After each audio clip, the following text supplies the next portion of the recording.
भैया कौन से गांव से है? भैया जिला मेरठ, ग्राम कास्तबड्डा से हैं। थाना कौन सा लगता है यहाँ का? थाना किथोड़। अच्छा, क्या स्थिति है भाई गांव की? स्थिति बेकार है, दिक्कत है बहुत।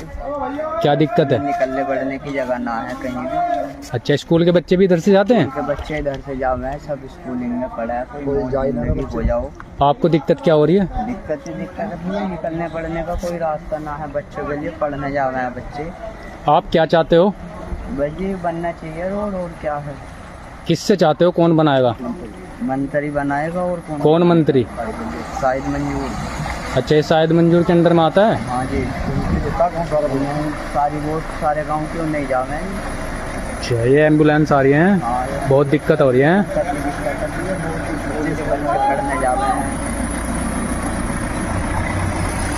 एम्बुलेंस कैसे आ रही है? बन जाएगी सड़क तुम्हारी।